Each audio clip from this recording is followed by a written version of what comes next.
रहीम अस्सलाम वालेकुम नादरीन, आप यूट्यूब चैनल देख रहे हैं। मैं इमरान खान हूँ। साबिक वज़ीर-ए-आज़म पाकिस्तान इमरान खान साहब ने अपना पहला जलसा किया है। उनकी ये पहली पब्लिक अपीयरेंस थी। सामने आकर फिज़िकली वो जलसे के अंदर खड़े हुए। इससे पहले वो बनी गाला चले गए थे और फिर उनकी एक्टिविटीज़ बनी गाला में ही थी। एतवार को जब पूरा पाकिस्तान बाहर आ गया, पाकिस्तान के 50 शहरों में और दुनिया के दर्जनों ममालिक के अंदर जब बड़े बड़े एहतजाज हुए उनको निकाले जाने के मामले के ऊपर, और लोगों ने इम्पोर्टेड हुकूमत नामंजूर का नारा लगाया, और ये ट्रेंड 20 मुल्कों में चल रहा है, 17 मुल्कों में टॉप ट्रेंड कर रहा है। और सिर्फ पाकिस्तान के अंदर गिरफ्तारियां हो रही हैं, लगातार गिरफ्तारियां हो रही हैं, और पाकिस्तान के अंदर इस आवाज़ को दबाने की कोशिश की जा रही है। लेकिन इसके बावजूद ये ट्रेंड नीचे नहीं आ रहा। इमरान खान साहब ने आज इस ट्रेंड पे नारे भी लगाए और उन्होंने कहा इम्पोर्टेड हुकूमत तो अवाम का सैलाब बोलता था कि नामंजूर। वो कहते थे इम्पोर्टेड हुकूमत तो अवाम का सैलाब बोलता था कि नामंजूर। सूरत हाल जो है वो उतनी आसान नहीं रही। मैंने आज से लगभग 1 साल पहले शायद, और एक मरतबा नहीं कई मरतबा, मैंने कई टीवी प्रोग्राम में कहा, बल्कि वसीम बदामी के प्रोग्राम में तो बड़ा क्लियरली कहा और उसको लोग अभी शेयर भी कर रहे हैं। मैंने कहा था कि इसको जिस दिन आप निकालोगे तो ये आपको पूछेगा नहीं कि मुझे क्यों निकाला, ये आपको बताएगा कि मुझे क्यों निकाला। मैंने कहा था, और ये बात अब नहीं कह रहा मैं, ये मैंने बहुत पहले कही थी कि ये आपसे नहीं पूछेगा कि मुझे क्यों निकाला, ये आपको बताएगा कि मुझे क्यों निकाला। और फिर ये बनी गाला में चुप करके बैठ के हैप्पी बर्थडे टू यू नहीं करेगा। ये बाहर निकलेगा सड़कों पे, इसका क्राउड बाहर निकलेगा और पूरे पाकिस्तान के अंदर ये एक मुसीबत डाल देंगे। ऐसा तजर्बा मत कीजिएगा। मैंने कहा था, समझाया था, ऑफ द रिकॉर्ड भी और ऑन द रिकॉर्ड भी मैं ये बात करता रहा हूं तमाम दोस्तों को कि ना करना कोई पंगा, ये गले पड़ जाएगा और ये ढोल आपसे नहीं बजाया जाएगा। और वही हो गया। पेशावर का जलसा जो है उसने इस खित्ते की तारीख के इस एरिया में होने वाले तमाम जलसों का रिकॉर्ड तोड़ दिया है। इतना बड़ा जलसा कभी किसी ने सोचा ही नहीं, इतना बड़ा जलसा कभी किसी ने देखा ही नहीं। कुछ हमारे सहाफ़ी दोस्त हैं, उन्होंने तस्वीरें शेयर की कि ये पेशावर का इमरान खान का छोटा जलसा है। जब उनको क्लोज करके देखा तो फजलुर रहमान के झंडे लोगों ने पकड़े हुए थे। थोड़े दिन पहले जब पीटीएम का एक फ्लॉप जलसा हुआ था तो उसकी कुछ तस्वीरें पीटीआई वालों ने लगाई थी, उन्होंने वही तस्वीरें उठा के लगा दी कि पीटीआई का जलसा फ्लॉप हो गया है। और फिटे मुंह ऐसी सहाफत के ऊपर। वहां जाकर देखें आज हुआ क्या है। मैं आपको एक मनाजिर है वो दिखाता हूं आपको, और इन पर आप गौर करें। ये जलसा गाह के अकबी मनाजिर हैं, यानी जलसा सामने हो रहा है, जलसा गाह स्टेज जो बना हुआ उसकी बैक साइड पे लोग रुकावटें अबूर करके पहुंच गए कि इमरान खान जब उतर के वापस जाएगा उसको जाते हुए तो देख लेंगे कम से कम। फ्रंट पे तो जगह ही खत्म हो गई थी। जितना पिंडाल रिंग रोड में वहां बनाया था, बहुत बड़ी जगह बनाई गई थी, इतनी बड़ी जगह बनाई गई थी कि माजी में किसी ने इतनी बड़ी जगह को भरने का सोचा भी नहीं था। इतनी बड़ी जगह बनाने के बावजूद वो सारी फुल हो गई। वहां तिल धरने की जगह नहीं थी, बंदे अंदर आ नहीं सकते थे। ये ड्रोन के मनाज़िर अगर आप देखें तो आपको आइडिया हो जाएगा कि ऐसा लगता था कि हर तरफ सारी सर है, बंदे के ऊपर बंदा चढ़ा हुआ था। और ये है इंसानों की अदालत जो रात को लगी है। अवाम का अज खुद नोटिस है, उन्होंने अदालत लगाई है और अज खुद नोटिस पे समाअत हो रही है। अभी वो सुन रहे हैं, फिर वो फैसला सुनाएंगे, फिर वो फैसले पर अमल करवाएंगे। कहा था कि ये पंगा ना लेना। मैं कह रहा था कि इमरान खान को ऐसे मत निकालना, ये खुद चला जाएगा, शायद वापस ना आ सके। लेकिन आप इसको जब निकालेंगे, ये रिएक्टिव फोर्स है। बताया था रिएक्टिव फोर्स है, बताया था कि ये मुख्तलिफ पॉलिटिकल पार्टीज के रिएक्शन में पार्टी बनी है। इसको निकालेंगे, रिएक्शन वापस आएगा। असेसमेंट गलत हो गई, निकाला, रिएक्शन आया, सारी दुनिया देख रही है। मैं कोई जादूगर थोड़ी हूं, या कोई पीर बुजुर्ग बाबा थोड़ी हूं, या कोई फ्यूचर में थोड़ी देखता हूं। आम आदमी के समझने की बात थी कि जब आप इमरान खान के साथ ज्यादती करेंगे तो उसका फॉलोअर खड़ा हो जाएगा।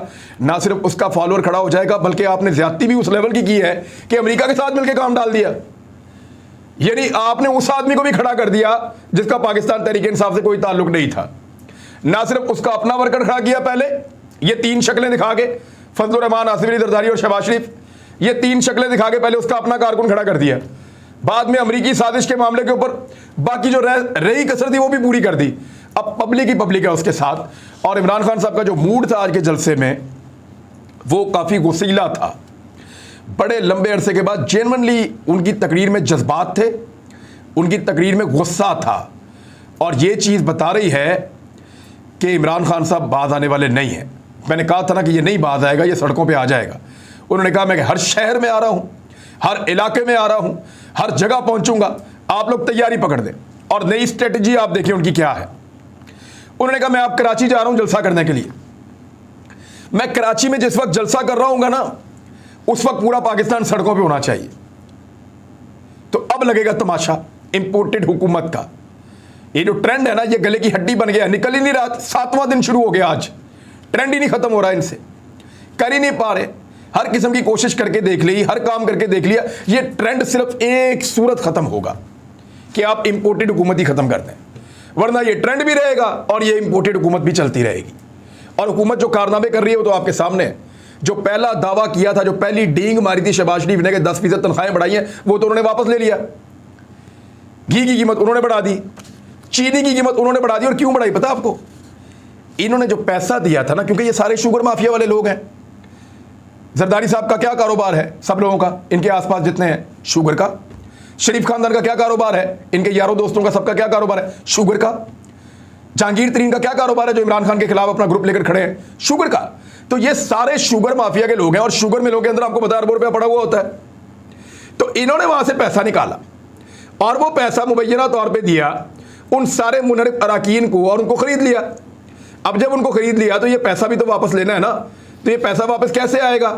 आपको पता है कि अगर चीनी की कीमत 2 रुपए किलो बढ़ जाए तो उससे कितना बड़ा मुनाफा होता है इस माफिया को, कितना बड़ा मुनाफा होता है। तो इन्होंने 9 रुपए, कई जगह पे 13 रुपए तक इन्होंने चीनी की कीमत एक दिन में, पहले दिन आते ही बढ़ा दी, ताकि 10 दिन 15 दिन के अंदर अंदर जितना पैसा इनका खर्च हुआ है, क्योंकि रमजान में आपको पता है चीनी का इस्तेमाल, लोग शरबत बनाते हैं, बहुत सारे जूसेस बनाते हैं, चीज़ें बनाते हैं, अब मीठा बनाते हैं, तो रमजान में बहुत ज़्यादा इस्तेमाल हो जाता है चीनी का। और लोग राशन बांटते भी हैं, तो चीनी बहुत ज़्यादा बिकती है रमजान में। तो इन्होंने किया ये, आप फ्रॉड चेक करें और लेवल चेक करें कि इन्होंने चीनी की कीमत बढ़ा के ये 2 हफ्ते के अंदर जितना पैसा इन्होंने लगाया इमरान खान को निकालने के ऊपर, वो सारा इन्होंने पूरा कर देना, और मुनाफे के साथ। यानी जो लोग बिके और जिन्होंने लोग खरीदे, हॉर्स ट्रेडिंग जो हुई, उसका बिल भी पब्लिक को डाल दिया इन्होंने। ये है, इसीलिए तो डरते नहीं है पैसा खर्च करने से। इनको पता है कि इक्तदार में आके पैसा बनाना कैसे है। इमरान खान साहब खासे गुस्से में थे, जो बातें उन्होंने की उनमें से कुछ चीज़ें बड़ी इंपॉर्टेंट है, मैं आपके साथ शेयर करता हूं। उन्होंने कहा जी जब मैं कराची में जलसा कर रहा हूँ ना, तो पूरे पाकिस्तान में निकल के सुननी है तुम लोगों ने बात। और अब बड़ी बड़ी स्क्रीनें लगेंगी हर शहर के अंदर, हर शहर के अंदर बंदोबस्त किया जाएगा। जलसा कराची में हो रहा होगा और सामईन पूरे पाकिस्तान में होंगे। और फिर इसी तरह जब वो लाहौर में आएंगे तो जलसा लाहौर में हो रहा होगा और सामईन पूरे पाकिस्तान के अंदर होंगे। अब ये एक नए तर्ज की सियासत शुरू होगी। या लीडर तरले कर रहा होता है, बंदे इकट्ठे कर रहा होता है। जितना बड़ा जलसा ये इमरान खान का था ना, इसका तो कोई मिसाल ही नहीं है। जलसे की बैक साइड में जितने बंदे थे ना, ये पीडीएम की 13-14 जमातों ने मिलकर जब जलसे किए तो उतने बंदे ये इकट्ठे नहीं कर सके। जितना बड़ा जलसा पीडीएम की 13-14 जमातें इस वक्त मिलकर कर सकती हैं, या पहले जो 11 जमातें मिलकर जितना बड़ा जलसा करती थी पीडीएम का, उससे ज्यादा लोग इमरान खान की आज के जलसे का जो स्टेज था उसकी बैक साइड पे खड़े इंतजार कर रहे थे एक झलक देखने के लिए। ये क्या कर दिया आपने? ये क्या कर दिया?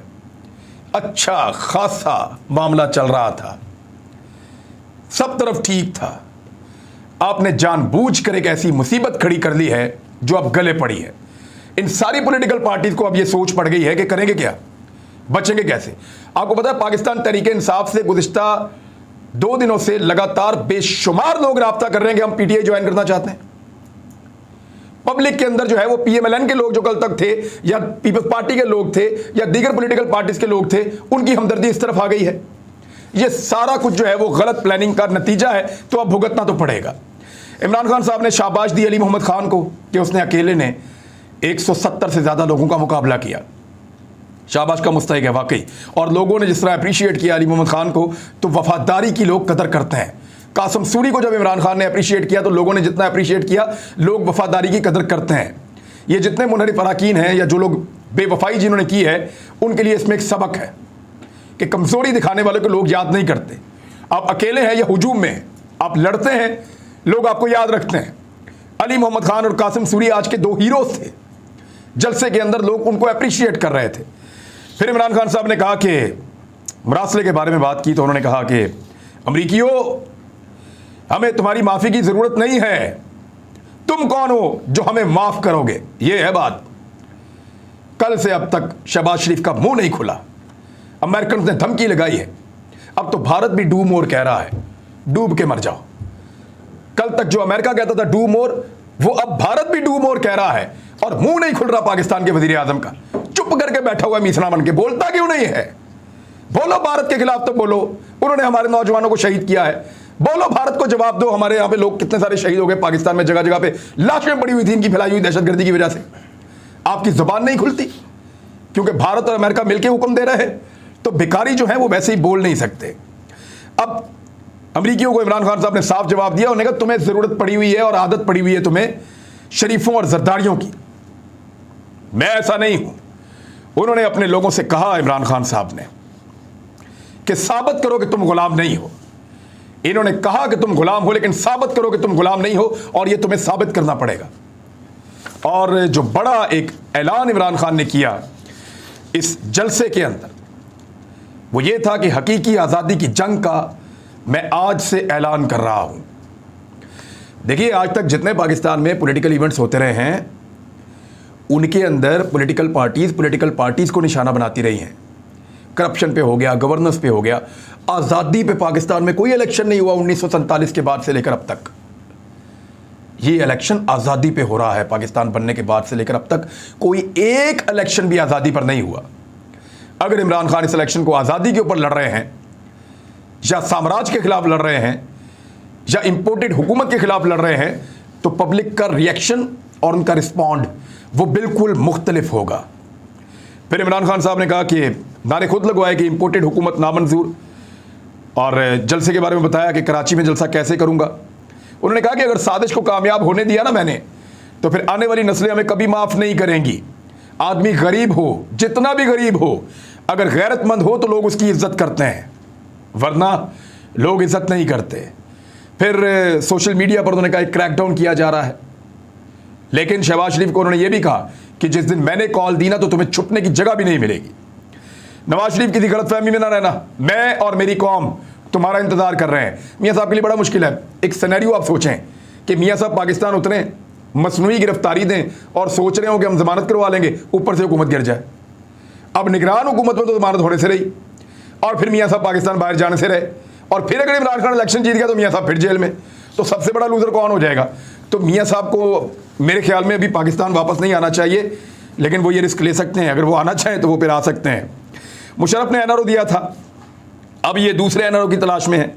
मैं सड़कों पर निकलूंगा, हर शहर में निकलूंगा, हम तुमसे जबरदस्ती इलेक्शन करवाएंगे। तुम इलेक्शन से भाग रहे हो, 3 साल कहते रहे कि इलेक्शन में आ, इलेक्शन में आ। आओगे तो इमरान खान को डंडे पड़ेंगे, अंडे पड़ेंगे, सब मिल जाओ इलेक्शन में, इकट्ठे हो जाओ, ये कौम तुम्हें हमेशा के लिए दफन कर देगी। फिर इमरान खान साहब ने कहा कि अमेरिका ने हमारे साथ बड़ी ज्यादतियां की हैं, इनकी जबान नहीं खुलती थी ड्रोन हमलों के खिलाफ। सलाला में हमारे फौजी शहीद किए। मैं जाके एक वो जड़ी नौजवान बेवा थी, कहते मैं उनसे मिला, तो उसके बाद छोटा सा बच्चा भी था, तो उसने कहा कि मेरे दिल के अंदर इस वक्त इतना गुस्सा है कि जिनके लिए हम जंग लड़े उन्होंने मेरे शौहर को शहीद कर दिया। तो इमरान खान साहब ने फौजियों के हक में आवाज़ उठाई, उनके हक में भी बात की, लेकिन अदलिया के हवाले से उन्होंने एक बहुत इंपॉर्टेंट बात की है। उन्होंने कहा कि मैं अदलिया से एक सवाल करता हूँ और ये सवाल पाकिस्तान की अदलिया का पीछा करेगा। उन्होंने कहा कि मैंने क्या जुर्म किया था कि आपने रात के अंधेरे में अदालत लगाई? अब ये एक ऐसा सवाल है जो पाकिस्तान की अदलिया का ऐसे ही पीछा करेगा जैसे मलक कयूम साहब की कॉल पीछा कर रही है, जैसे जुल्फ़िकार अली भुट्टो का कत्ल जो है वो पीछा कर रहा है।